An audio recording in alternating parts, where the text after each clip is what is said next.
Todd's descent into madness occurred slowly, year after year of accumulating misery.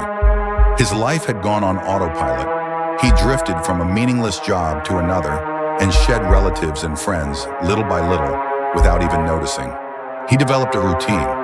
At the end of every workday, he would leave the shop or office and pick up some fast food. He would take the dinner to his barren apartment and would eat it slowly, masking its blandness with beer, while he watched the news and the early evening game shows. After dinner, he would go online and surf through the social sites. He would then play a couple of rounds of video games, at the end of which he would turn to the primetime TV shows. If a football or basketball game was being broadcast, he would watch it while he smoked a couple of cigarettes and drank more beer. Weekends differed from workdays only in that, during the week, Todd had to get out of the apartment to do whatever was necessary to earn a paycheck, whereas on Saturdays and Sundays he would, weather permitting, go on a solitary walk to a park some distance from his apartment complex. There he would sit on a bench by the pond and stare vacantly at the birds hunting for morsels under the waters and the turtles in their ponderous transit along the muddy banks. Children would ride by Todd on their bikes. Joggers would pant back and forth on the path a few inches from his bench. Walkers would stride by. He hardly noticed the human traffic and paid no attention to it. Todd was unconsciously isolating himself from the outside world. He was deactivating many of his mental functions, leaving only those of the old brain where the most primitive instincts reside: hunger, sex drive, self-preservation. The few people with whom Todd interacted were co-workers who suffered from similar emotional handicaps as he. One of Todd's most frequent companions was a young man 5 years his junior named Zeke. They worked together at a carpentry shop. Zeke was more skilled than Todd and more than once helped him put together a fancy chair or side table in accordance with a customer's requirements. Their frequent contacts led to a relationship as close to friendship as either of them was capable of sustaining. Zeke would come to Todd's apartment to watch an important game, and Todd would likewise pay occasional visits to the home Zeke and his sister had inherited from their parents. Zeke's sister, several years younger than he, was as different from him as two members of the same family can ever be. Elaine, or Lenny as everyone called her, was outspoken, precise, and kind-hearted. She was also pretty in an unassuming, straightforward sort of way that did not threaten other girls or bring out the lascivious side of her male acquaintances. She was perfectly suited for her job as an elementary school teacher.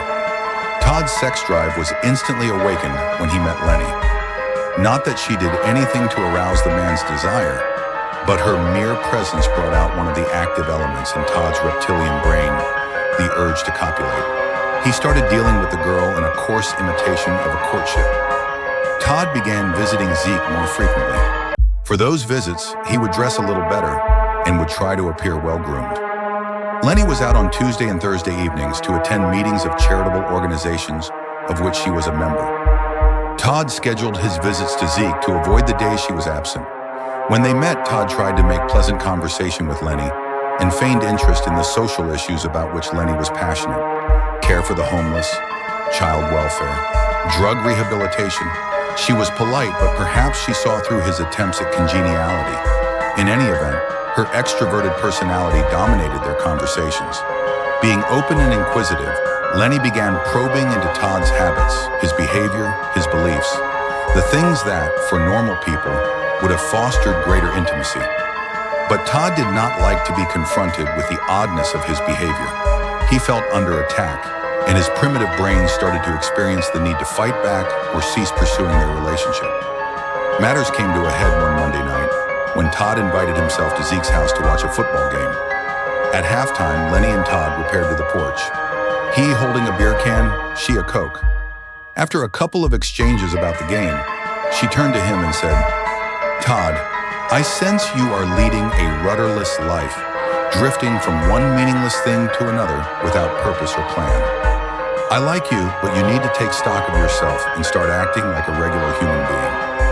Todd felt a painful shock and sat silently for a few moments, face drained of color. His anger then started rising, and he ended up almost shouting when he replied, pounding the arms of his chair. "What right do you have to criticize me? Do I ever find fault with your silly charity projects?" Do me a favor and shut the hell up. Lenny was so surprised that at first she did not know how to respond to the outburst. Finally, her school teacher training kicked in. She got up and left the porch without saying a word. She would not speak to Todd the rest of his visit. Perhaps it would have been better if they had engaged in a shouting match that allowed Todd to let off steam. That way, he could have just written Lenny off as a romantic prospect. He left the house midway through the third quarter and returned to his apartment to stew in unrelieved anger over the way Lenny had abused him. Matters did not get better as the week went by. Todd knew that Lenny's criticisms were valid, but could not bring himself to acknowledge that his life was a waste and instead resented Lenny for her accusations. By the weekend, Todd's repressed anger had reached a boiling point. 4 of the carpentry shop employees would get together Saturday nights to play pool at a nearby tavern. That Saturday, Todd was not in the mood for a game, so he called Zeke and complained that he had a mounting headache and intended to stay home and go to bed early. That was indeed Todd's plan, but as he tossed and turned, he realized that he was too distraught to sleep and needed to get some fresh air. He got dressed and went out. Todd's stroll took him to the vicinity of Zeke's house, and the obsession that festered in his mind coalesced into a decision. He would see Lenny and demand a retraction. He knocked on her door several times before the girl, dressed in a nightgown, came to the door and called out, "Who is it?" "It's me, Todd," he grunted. "I need to speak with you." There was a moment's hesitation, and then Lenny answered, "It's late, Todd. I was already in bed. Can it wait until tomorrow?" He replied in a quivering voice, "No, it's rather urgent." There was an audible sigh and the door swung open. They stood in silence in the entryway, staring at each other. Then she asked, "What did you want to talk about?" Apparently, she was expecting him to say he was sorry for screaming, for she crossed her arms and assumed the pose she took before a wayward student. However, Todd stood with his fists tightly closed and replied very slowly, "I want you to apologize for the lies you said about me the other night." Lenny gasped. "Are you serious? What I said was true. You should mend your ways rather than demanding apologies from me." Todd, seething with indignation, was no longer able to respond with words, but lunged at Lenny, seized her shoulders, and shook her violently. "Apologize, I said," he cried. "No, I won't. Let me go and get out." They struggled, Lenny trying to free herself and Todd's hands moving from her shoulders to her neck, choking her.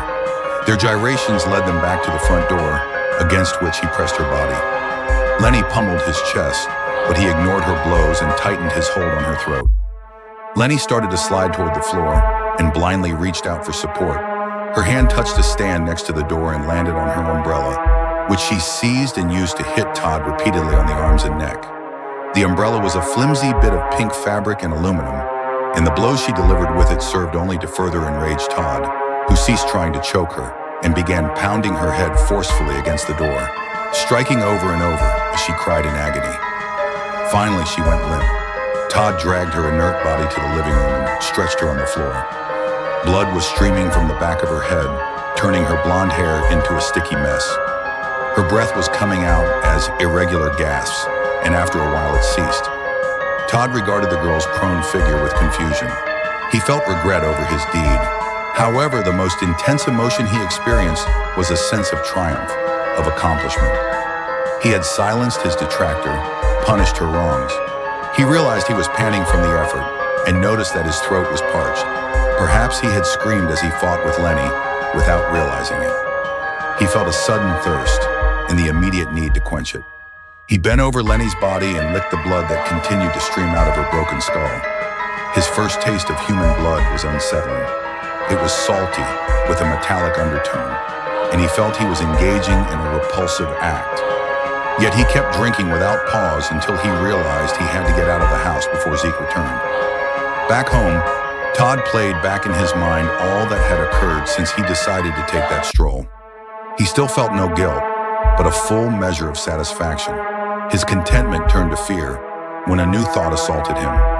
He was sure he had left multiple fingerprints at the site of his murder, and it would not be long before the police came after him to charge him for the crime. He had to get away. He filled a backpack with whatever valuables and essentials he could carry and left the apartment. Stopping at an ATM, he emptied his bank account and left in the direction of his favorite park. The place had an eerie feel in the middle of the night, bereft of human and animal life. Its solitude was comforting. He sat on his bench by the pond and reflected on his uncertain future. In the morning, he would try to hitch a ride out of the city and move away, somewhere in the countryside, perhaps to a village where could resume the anonymous existence to which he was accustomed.